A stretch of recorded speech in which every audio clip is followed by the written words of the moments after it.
नमस्ते दोस्तों, आपका स्वागत है लीगल देव के साथ। आज हम बात करेंगे एक क्रूशियल कॉर्पोरेट प्रोसेस पर। कंपनी का डायरेक्टर चेंज करने के लिए लीगल प्रोसेस क्या है, और हाँ, लीगल देव के साथ हम ये भी एक्सप्लोर करेंगे कि हम कैसे अपने कंपनी के डायरेक्टर को लीगल तौर पर बदल सकते हैं। तो चलिए शुरू करते हैं। तो पहला सवाल ये आता है कि कंपनी डायरेक्टर चेंज किस किस कंडीशन में होता है। सबसे पहले समझते हैं कि कंपनी डायरेक्टर चेंज किस किस कंडीशन में होता है। कोई रेजिग्नेशन, रिटायरमेंट या फिर कुछ लीगल कॉम्प्लेक्सिटीज, इन सब पर डायरेक्टर चेंज हो सकता है। ये डिसीजंस कंपनी के ग्रोथ और फ्यूचर के लिए क्रिटिकल होते हैं।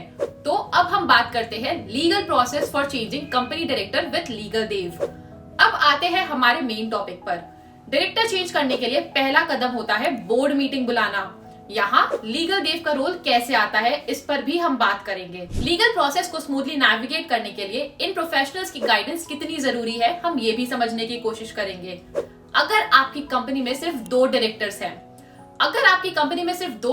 हैं, तो डायरेक्टर चेंज करने का प्रोसेस थोड़ा अलग होता है।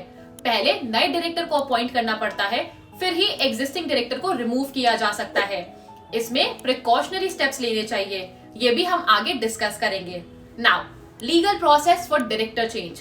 जैसे कि हमने पहले ही बताया, बोर्ड मीटिंग को बुलाना होता है और यहाँ पे क्वोरम और नोटिस का ध्यान रखा जाता है। बोर्ड रेजोल्यूशन पास करना, जिसमें डायरेक्टर की रेजिग्नेशन या अपॉइंटमेंट को अप्रूव करना होता है। रजिस्ट्रार ऑफ कंपनीज ROC के साथ फाइलिंग करना, जिसमें स्पेसिफिक फॉर्म्स और डॉक्यूमेंट सबमिट किए जाते हैं। डायरेक्टर चेंज करते वक्त किन किन बातों का ध्यान देना चाहिए। डायरेक्टर चेंज करते वक्त कुछ इंपॉर्टेंट पॉइंट्स होते हैं जिन पर हमें ध्यान देना चाहिए।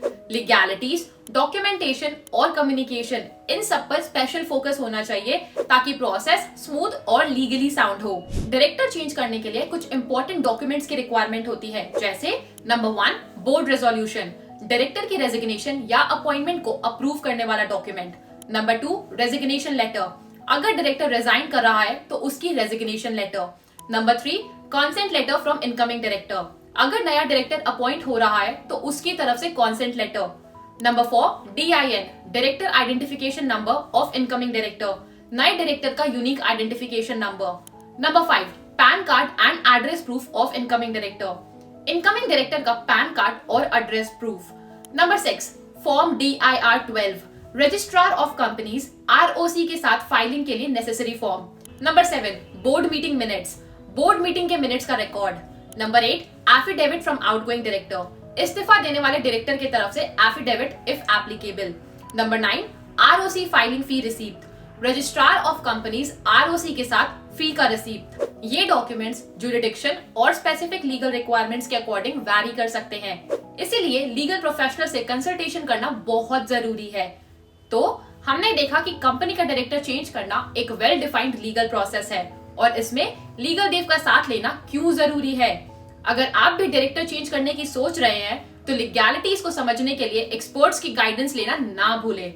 Also if you found this video helpful, do not forget to like and subscribe for more informative content, and as always consult with legal experts for advice customized to your specific situation. Thanks for watching and we will see you in the next video.